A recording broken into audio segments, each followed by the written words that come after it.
یہ کہانی ہے ایک نبی کی جو علم کے چراغ تھے، حکمت کی روشنی تھے اور جنہیں اللہ تعالیٰ نے بلند مقام عطا فرمایا۔ یہ ہیں حضرت ادریس علیہ السلام۔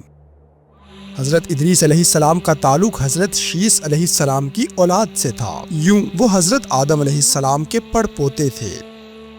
ان کا اصل نام اخنوخ تھا اور عربی میں انہیں ادریس کہا جاتا ہے کیونکہ وہ بہت زیادہ درس و تدریس کرنے والے تھے، یعنی پڑھانے والے، سکھانے والے، علم بانٹنے والے۔ تاریخی روایات کے مطابق حضرت ادریس علیہ السلام نے اپنی زندگی کا بڑا حصہ عراق میں گزارا۔ وہ بابل کے علاقے میں رہتے تھے جو اس زمانے میں علم و تمدن کا مرکز سمجھا جاتا تھا۔ یہی وہ جگہ تھی جہاں حضرت ادریس نے لوگوں کو اللہ کی عبادت، علم و ہنر اور تہذیب سکھائی۔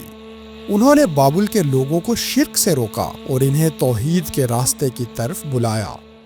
حضرت ادریس علیہ السلام وہ پہلے نبی تھے جنہوں نے لوگوں کو قلم سے لکھنا سکھایا۔ انہوں نے کپڑے سینے کی صنعت متعارف کروائی۔ وہ سوئی اور دھاگے سے کپڑے تیار کرتے اور انسانوں کو یہ فن سکھاتے۔ پہلے انسان جانوروں کی کھال اوڑھتے تھے، لیکن حضرت ادریس نے لباس کو شرافت اور عزت کی علامت بنایا۔ وہ فلکیات جانتے تھے، ستاروں کو پہچانتے تھے، کھیتی باڑی کے اصول سکھاتے، حساب اور وقت کا علم بھی بتایا۔ گویا وہ انسانیت کو تہذیب کی طرف لے جانے والے نبی تھے۔ حضرت ادریس علیہ السلام نے اپنی قوم کو اللہ کی طرف بلایا۔ انہوں نے کہا، اے لوگو، اللہ کو مانو، اس کے سوا کوئی معبود نہیں، گناہ چھوڑ دو، نیکی اختیار کرو، عدل قائم کرو۔ کچھ لوگ ان کی بات مان گئے لیکن بہت سے انکار کرتے رہے۔ انکار کے باوجود حضرت ادریس نے ہمت نہ ہاری۔ وہ دن رات تبلیغ کرتے۔ ان کی آواز میں یقین تھا، ان کی آنکھوں میں روشنی تھی اور ان کی بات میں وہ تاثیر تھی جو دلوں کو بدل دیتی۔ آپ نے اپنی قوم کے بھٹکے ہوئے لوگوں میں وعظ و تبلیغ کا کام شروع کر دیا، لیکن راہ ہدایت کا یہ درس اور نیکی کی باتیں ان لوگوں کو بہت ناگوار گزرتی۔ چنانچہ وہ آپ علیہ السلام کے دشمن ہو گئے۔ آپ اور آپ کے پیروکاروں کو طرح طرح سے اذیتیں دینے لگے، یہاں تک کہ آپ نے تنگ آ کر بابل سے ہجرت کا ارادہ کر لیا اور اپنے پیروکاروں کو اپنے اس فیصلے سے مطلع فرمایا۔ چونکہ بابل دریائے فرات اور دریائے دجلہ کے کنارے ایک سرسبز و شاداب علاقہ تھا، لہٰذا لوگوں کے لیے اس علاقے سے ہجرت کرنا خاصا مشکل فیصلہ تھا۔ انہوں نے اس حوالے سے تحفظات کا اظہار بھی کیا، لیکن پھر حضرت ادریس علیہ السلام کے سمجھانے پر وہ لوگ آپ کے ساتھ ہجرت پر تیار ہو گئے۔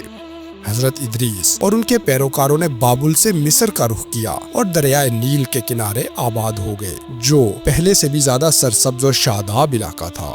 روایات میں آتا ہے کہ حضرت ادریس پر اللہ نے 30 صحیفے نازل کیے۔ ان میں حکمت کے خزانے تھے، عبادت کے طریقے تھے اور دنیا کو بہتر بنانے کے اصول تھے۔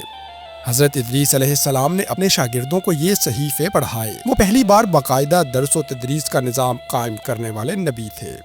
حضرت ادریس علیہ السلام نے اپنی قوم کو برائی کے خلاف لڑنے کا حوصلہ بھی دیا۔ انہوں نے اپنی قوم کو ایک منظم گروہ بنایا۔ جب گمراہ لوگ فساد کرتے تو حضرت ادریس اپنی قوم کو ان کے خلاف کھڑا کرتے۔ یوں وہ نبی ہونے کے ساتھ ایک بہادر رہنما بھی تھے۔ قرآن میں اللہ تعالیٰ نے فرمایا، اور ہم نے انہیں بلند مقام پر اٹھا لیا۔ یہ حضرت ادریس کا وہ شرف ہے جو انہیں انسانیت میں ممتاز کرتا ہے۔ مفسرین کے مطابق اللہ نے انہیں آسمانوں کی طرف بلند فرمایا۔ وہ دنیا میں بھی علم اور نیکی کے چراغ تھے اور آخرت میں بھی ان کا مقام بلند کیا گیا۔ حضرت ادریس علیہ السلام کی زندگی ہمیں یہ سکھاتی ہے کہ انسان کی اصل قدر اس کے مال یا طاقت میں نہیں، بلکہ علم، ہنر اور نیکی میں ہے۔ انہوں نے بابل کی سرزمین پر ایک نئی تہذیب کو جنم دیا اور انسانوں کو یہ سبق دیا کہ اگر تم علم حاصل کرو اور اللہ کی اطاعت میں لگ جاؤ تو دنیا بھی سنورتی ہے اور آخرت بھی۔